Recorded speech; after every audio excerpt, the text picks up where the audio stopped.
and it, for us to be able to work on it together. And this morning, and with what they're predicting today with the wind and the rain that could be coming, I always remember Reverend Cheryl used to say how much she loved storms, because the storms were bringing up all of the energy and moving it around, and we could choose to let ourselves go with that flow and that energy, or we could be afraid of it. And so I think that's what's happening with us now. So the word zeal is a noun, and it means great energy or enthusiasm in pursuit of a cause or an objective. It's not an outer pushing others to believe what we do, but it's an inner feeling. It's the impulse to move forward. The impulse behind all things, ourselves, what we create, our bodies, our world. Zeal is that impulse. And one of the ways that we can ignite our zeal is by focusing on what brings us joy, which happened to be our word for today. And Charles Fillmore, who is one of the co-founders of Unity, said, it's the inward fill of the soul that urges us as human beings or as humankind onward. So it's the inside out of our soul moving us. And I want to say something here about zeal being one of the 12 powers that Charles Fillmore said that each one of us are gifted with. So we each, as we come into this world, are gifted with these 12 powers of love and wisdom and peace and joy and renunciation, and I can't name them all right now, but they're all gifts that have been given to us. And it's up to us to learn to develop them in a spiritual way. And sometimes maybe we start to do it a little bit more in a physical way until we are ready to go deeper into it. Without zeal, stagnation, inertia, and death would prevail throughout the whole universe. In the 12 powers of man, Fillmore said, a person without zeal is like an engine without steam or an electric motor without a current. So we all have zeal. It's our enthusiasm about life. It's not about being a zealot. I looked up the definition of a zealot too, and you hear that a lot in Bible talk about being a zealot. And what it said is a person who is fanatical and uncompromising in pursuit of their religious, political, or other ideals. So we don't want to do that. We want to develop our own personal beliefs and just be them in the world, which as we do that, we give other people permission to do theirs. And we're not all going to be the same. You know, we sometimes think that we all have to think the same or be the same. And that's not true. Across the board, I'm sure in this room, there are people with all different ideas and beliefs and promises, but we all come together here to help ourselves to develop them. We come together here to share them and to support each other as we develop them. Charles Fillmore again points to the importance of our God-given ability to be zealous and to be, not be that engine without steam, but to have our own steam. And in this time, as we're experiencing this pandemic, it's even more important for us to go within and develop our own steam so that we're putting ourselves, our knowledge of the God presence outward, not having us distracted inward. We have to transform ourselves first.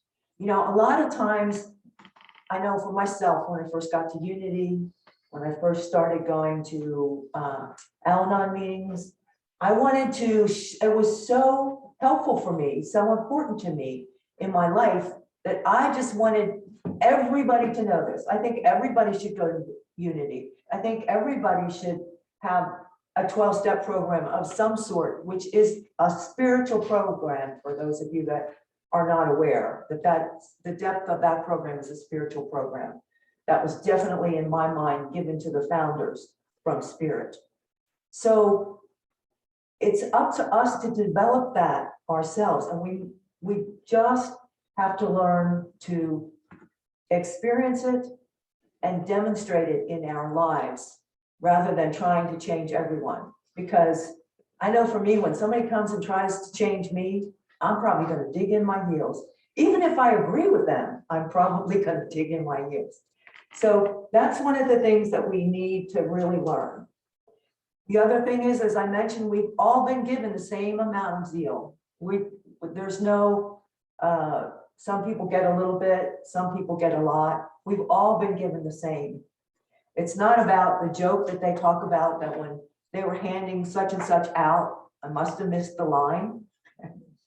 I've been given everything, all of these powers from God. And so I really want to change. I really want to influence my world with what I know. And I want to learn more. If we keep this zeal and we make it selfish, sometimes that heat and that friction of trying to push can consume us. We can be distracted. But this enthusiasm, zeal is enthusiasm for life. And when we develop that as a spiritual attribute and dedicate it to God's will and God's work, it helps us to develop all the other 11 gifts that we've been given. So how do we do that? How do we move on? How do we do that when it doesn't feel like I've got anything to be? Zeal is excitement. When I don't feel excitement, when I'm feeling like maybe I have the blahs or the doldrums, how do I develop that? How do I get in touch within myself of that gift that I've been given? Well, one of the ways to do that is to think about where I'm putting my focus. And as I was looking for and preparing for this talk today, a piece of paper popped up for me, and it said, things you can control. And some of you may know that that I have a reaction oftentimes to somebody's talking about, well, what I can control. It just feels hard to me. It feels harsh. And this paper pick came up and it said things you can control. It was something that came across the internet, just in time.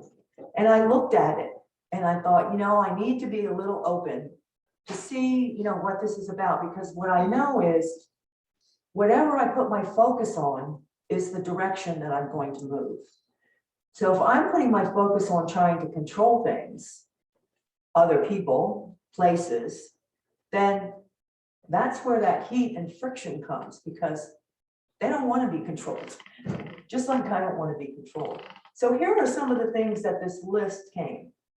Things you can control: your beliefs, your attitude, your thoughts, and your perspective.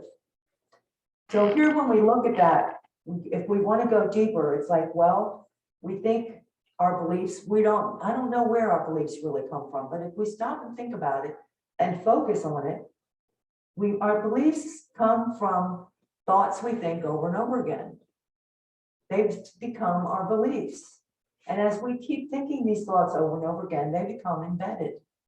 But we have to stop and examine them. So where did they come from? Did they come from our parents? Did they come from TV? Did they come from our culture? Where did they come from?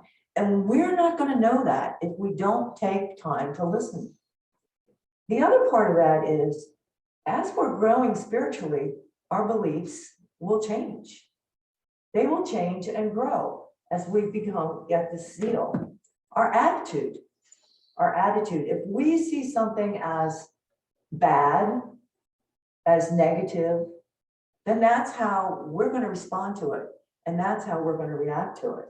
But we can change our attitudes and see, this is a gift for me. This is a gift for something I need to learn. I'm sure if you think about your own life, there's times when there was something that you had an attitude about, and maybe it was a negative attitude. And when you wanted to stop and look a little deeper, you could find something positive. And it's not always when it's happening. Sometimes it's a little bit later. Our thoughts, one of our teachings is our thoughts are things, we become our thoughts. So we need to watch, what are we thinking? Am I thinking God is a punishing God? Or am I thinking God is loving and kind? Am I thinking God is out there, or am I thinking God is in here? What are our thoughts? What's our perspective? I know even this pandemic, my perspective has changed. I really feel now like this is a gift for us, for humankind, to decide who we want to be, not just as individuals, but who do we want to be in our world? What do we want our world to look like? And yes, it feels very challenging, but we're up to the challenge, or it wouldn't be here for us. How honest am I to myself and others? And a lot of times it's easier to be honest to others than to myself. If I want to really take this and dig deeper, I can find places where maybe I wasn't so honest there. Who my friends are. My friends support me. My friends, I'm going to probably start doing things that my friends are doing, even if I hadn't done them before. Who are my friends? Are they supportive, or do they put me down? What kind of books do I read? Do I read uplifting books? Do I get stagnant and just read the same books over and over again? Do the books I read bring me joy, or do the books I read just depress me? How often do I exercise? And here's one that is a funny one to me, because when I thought about that, you know, I'm one of those people, I don't like going to the gym. I don't like the word exercise, but I have this little thing. I like Donna Eden. She does energy work, and she puts a lot of stuff on the internet that's really free. And she has this 5-minute exercise, and it's only 5 minutes in the morning. It's nothing drastic, but it's kind of fun. And when I do that in the morning, and it's only 5 minutes, I can give 5 minutes, my day goes better. It's like prayer is waking me up to God. Doing this little exercise is waking me up to my body. It's waking up my cells and everything. So is exercise fun? You know, if you're exercising because you're getting ready to run a marathon, maybe, the exercise itself may not be fun, but you might find joy in it because of what you're seeing in the future, what it's leading to, what it is that you want to move towards. The food you eat. Some of you may know I have a very limited diet right now. And, you know, for many, many years, I kind of had the same diet that I grew up with, you know, the same Pennsylvania Dutch, you know, type diet. You had meat, potatoes, and a vegetable at every meal. And certain things combined with certain things, and other things didn't go together. Well, since I have this, and I don't even want to call it a limitation, because it's nutritious food. It's just a different way I'm learning how to eat. And sometimes I put together what I feel are the oddest combinations that even a year ago I would have never put together, would have never seen that as a complete meal. But because I'm looking at it from a different perspective, I'm looking at it from the micronutrient perspective, and I'm feeling I'm being good to my body, I've put some amazing things together that really are good to me, that again, I would have never had a baked potato with olives on the side and hummus on the baked potato as a meal. But you know what? It's very satisfying. And when I eat like that, I feel like I don't get hungry in between. So I could look at it as a limitation, or I can begin to look at it as an expansion. How many risks we take? How many risks do you take in your life? And are they risks for growing, or are they foolish risks? In other words, a risk could be running out in front of traffic. Well, that's a foolish risk. But a risk for growing might be to try something you haven't tried before, or take a step that's a little scary, but you're taking it in faith, knowing that you're going to be supported. How I interpret situations, that goes along with my attitude and my perspective. How often do I say, I love you? How often do I say, please? How often do I say, thank you? I've been making a conscious effort to do that more frequently. And it's amazing how that changes me. It doesn't necessarily matter so much out in the world, although I am putting that positive energy out there. How I express my feelings. You know, we're living in a place now where everybody wants to have the freedom to express their feelings. And in our country, we've been taught that we do have freedoms to express whatever it is that we're feeling. But we can express them in a positive way or in a negative way. And one of the things that I've learned over the last year or so is that I can say anything, even if I think the other person might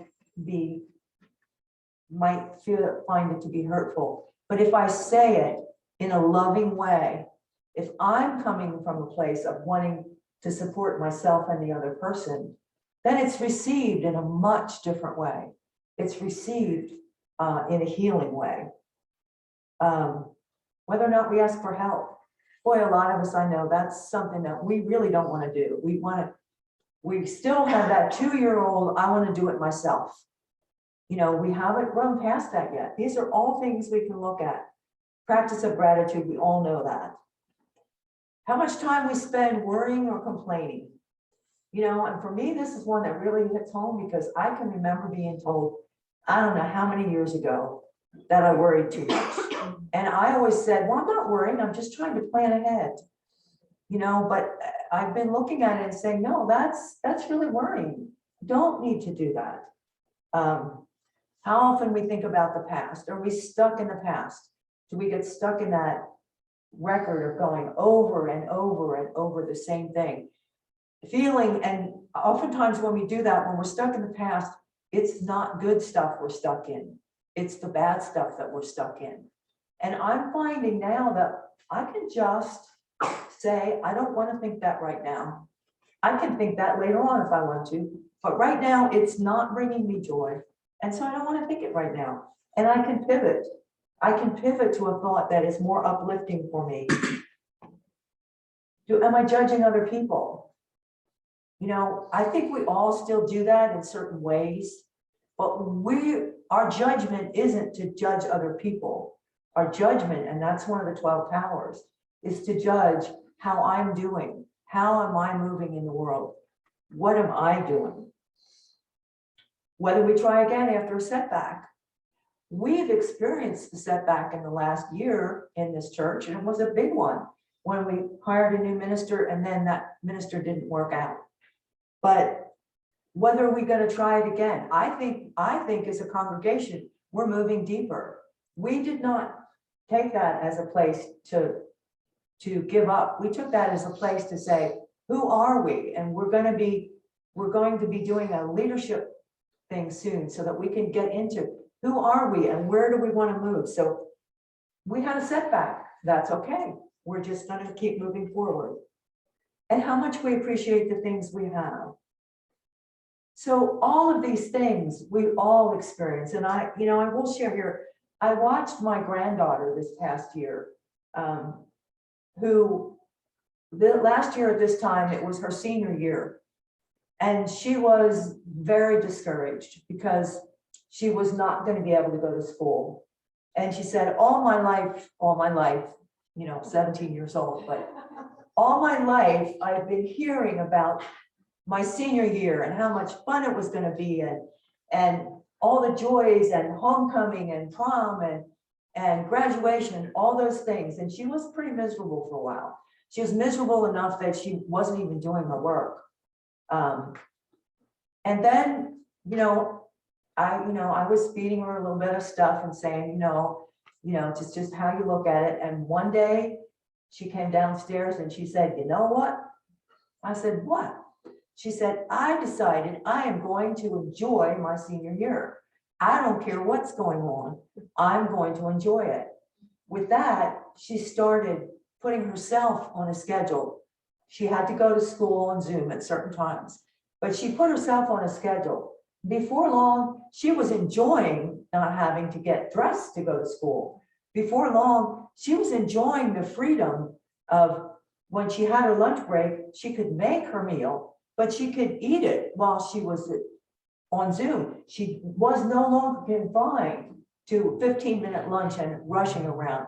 She really started enjoying it. When she was off Zoom, she'd be dancing around the kitchen. She'd just be having a good time. And she really changed her whole focus.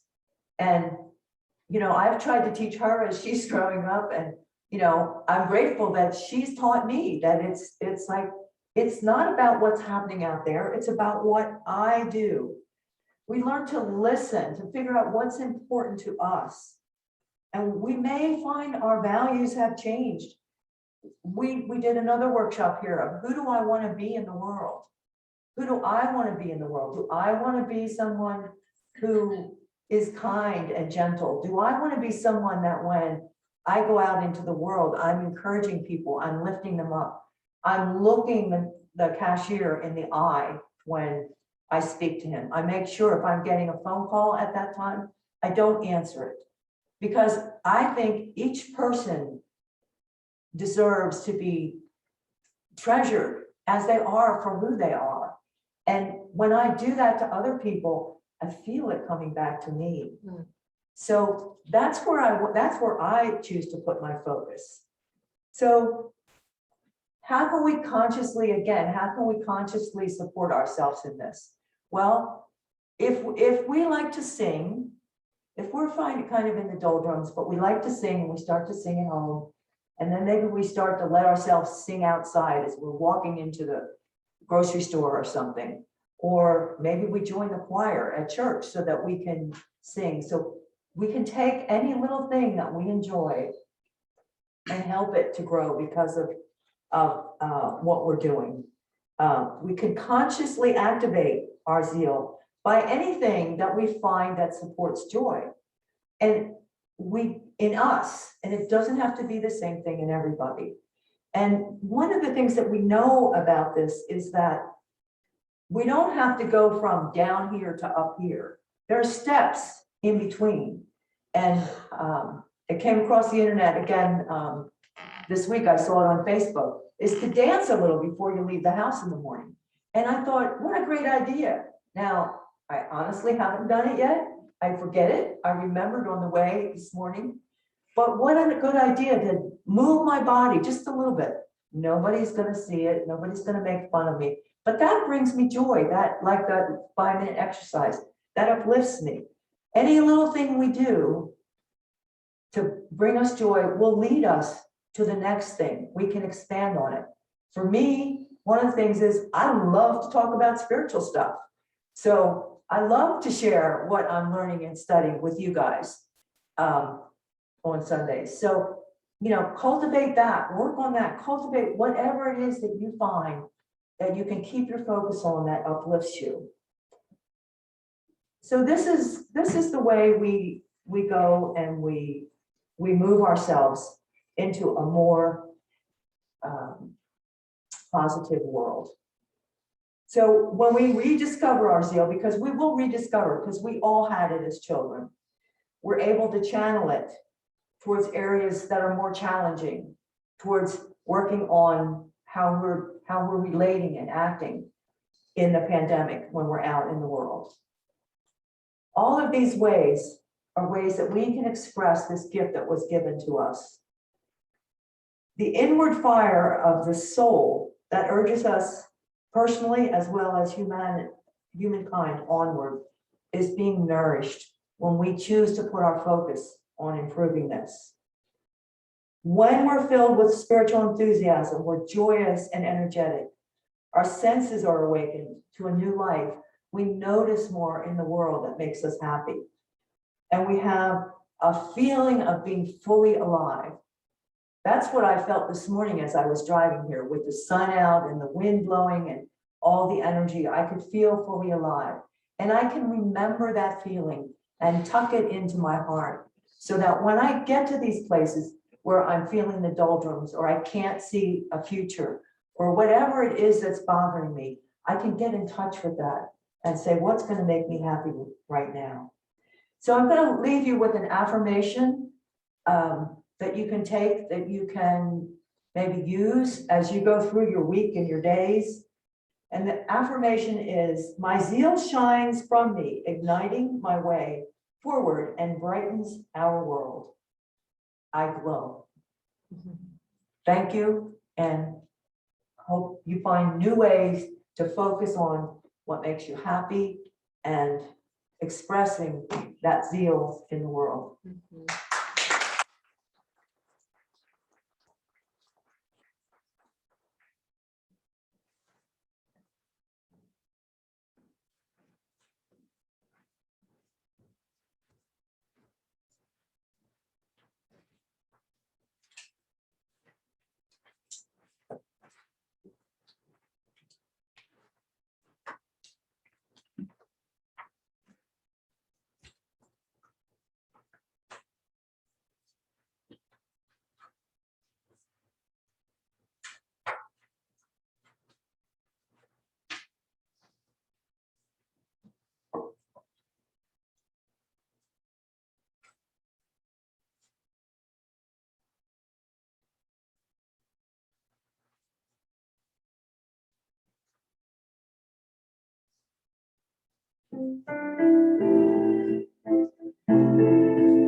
Now it's time for our announcements.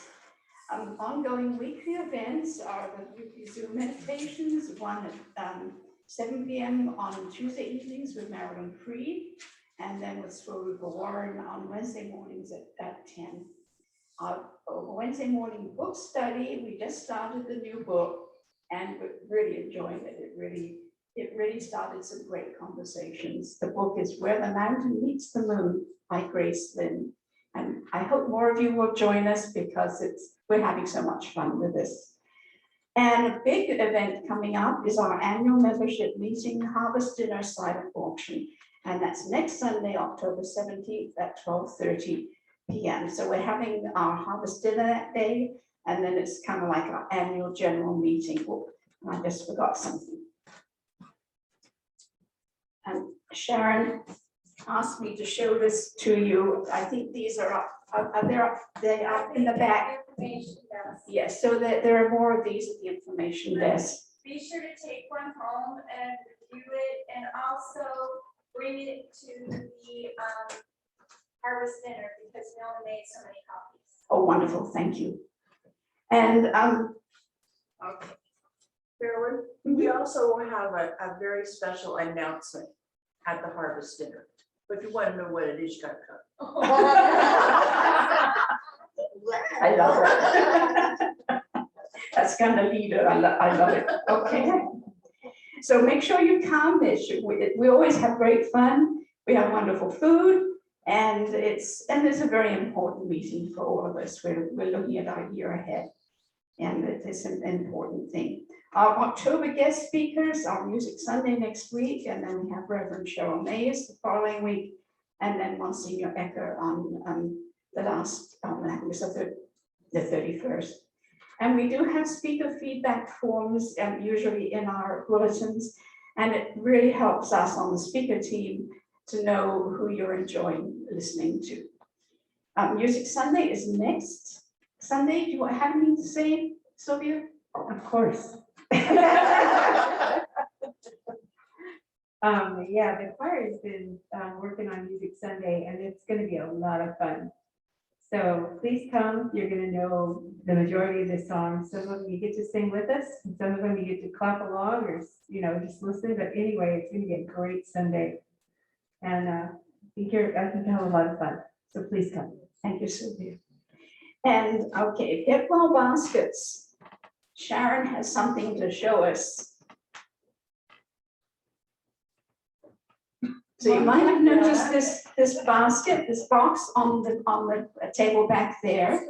And it's officially now cold and food season. And we have this wonderful idea, have Get Well Baskets. You can donate chicken soup, ensure, protein bars, mucinex, whatever, for those people who are home and alone and have the flu or the cold or whatever. So lovely idea, I love it. And a very big important thing coming up is our leadership training. This is on Saturday, October 23rd. And this is going to be led by Reverend Cheryl.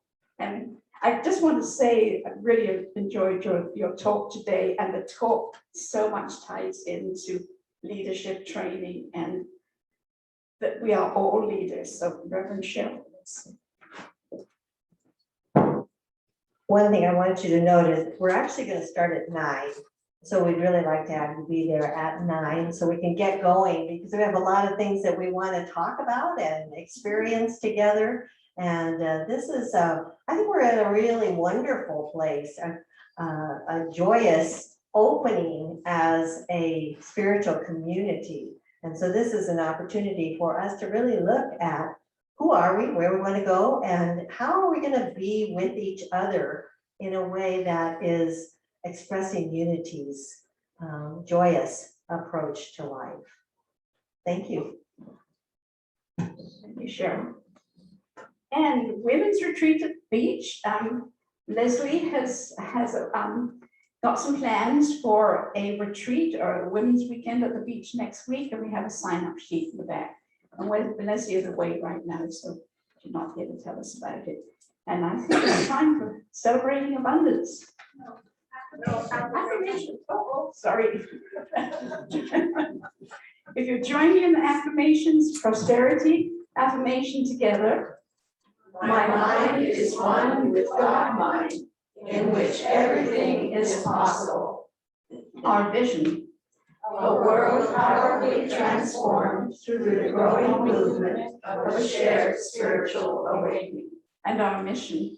We empower individuals to collectively transform the world. Now we're going to go on to abundance. Do we have something they'd like to share today? Oh, yes.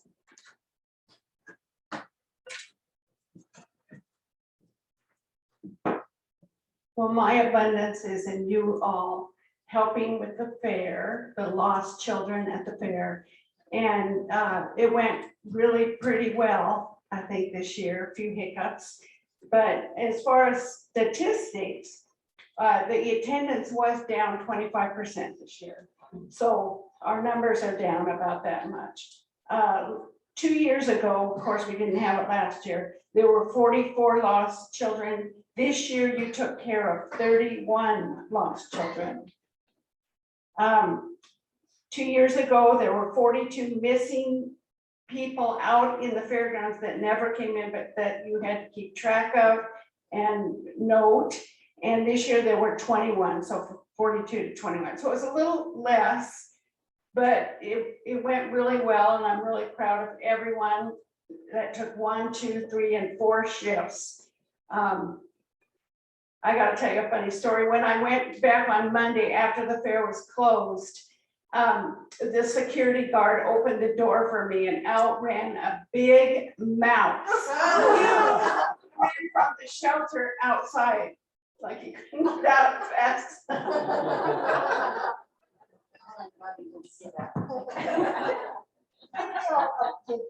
Give Dan a round of applause for her work there. Oh, I just want one more thing is, not only did you provide a wonderful service for the community, but you brought in just under $2,000 for the church. So that's People that helped you a whole lot. absolutely, excuse me, Sharon and Gordon both are here. They were my on-call people.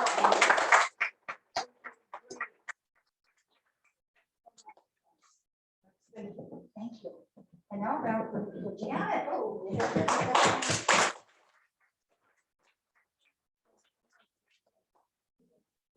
Yes.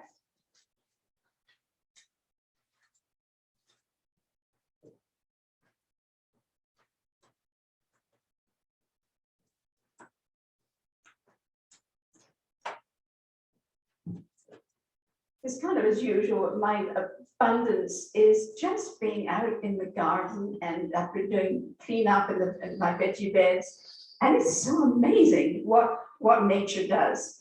I had this volunteer tomato in the corner, and I pulled it out yesterday, and I had a whole basket full of these tomatoes. They're not the best ones in the world, but it's just amazing. And it's such a celebration of life, and it really brings me joy to see just the richness of nature and celebrate it, and it kind of fills me up. It's wonderful.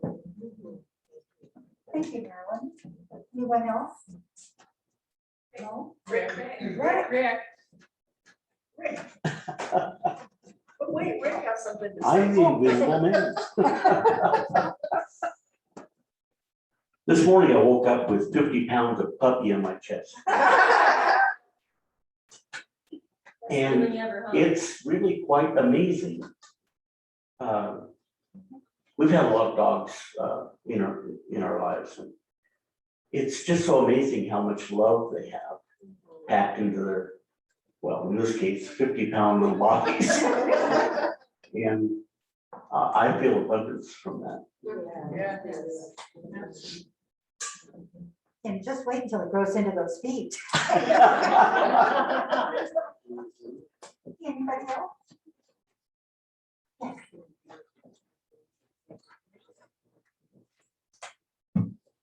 On the 20th is a stand down for veterans. And a group that is there is giving away gift box of food for veterans and non-veterans. After the ceremonies that they have, I'm probably going to pick up another 10 or 15 boxes of food to distribute to others. So if anybody here knows of somebody in need of food, just like the church, some is perishable, some is not, I'd be willing to give my number out. So, and I do deliver. So I just thought I'd pass that on. Thank you. Let's move on to our offerings. If the ushers would come forward.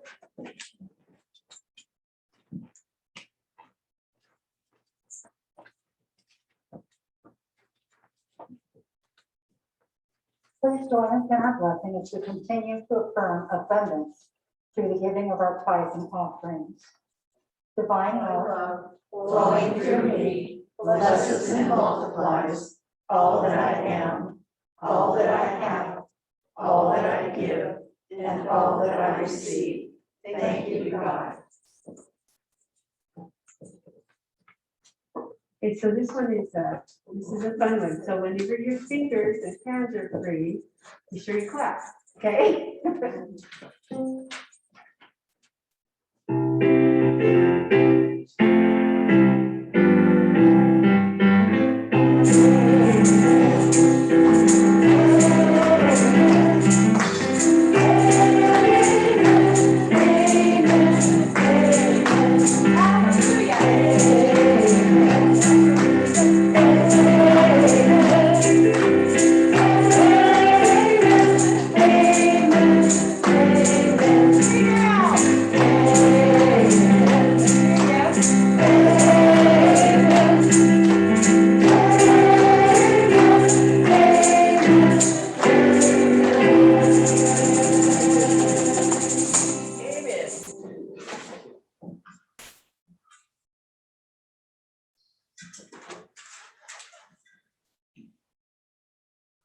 Divine Spirit,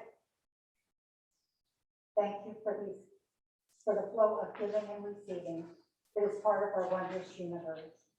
Daily we receive all that is needed and more in infinite abundance all around us. We pray blessings on each offering given with gratitude and love. Thank you, God.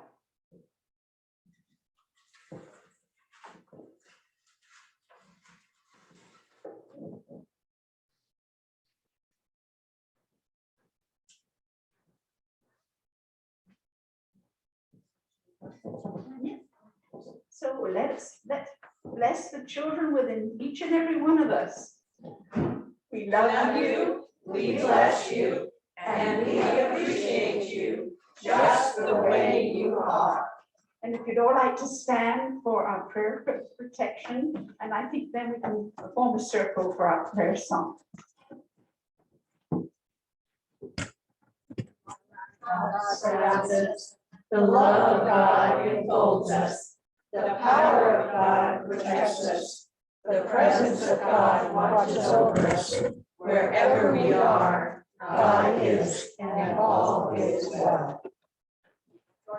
Okay.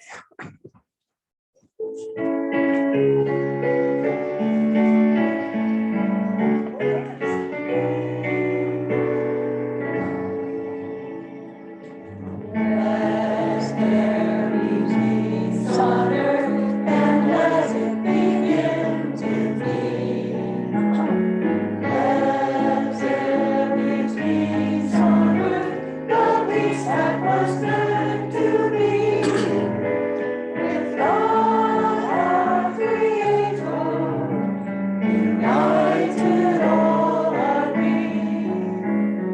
Let us walk with each other in perfect harmony. Let peace begin with me. Let this be the moment now. With every step I take, let this be my joyous vow. To take each moment and live each moment in peace eternally. Let there be peace on earth, and let it begin with me.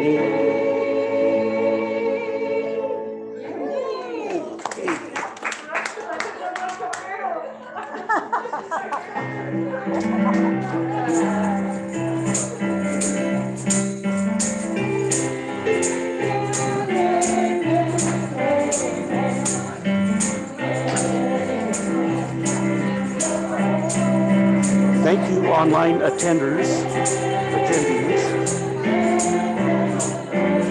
Have a great Sunday.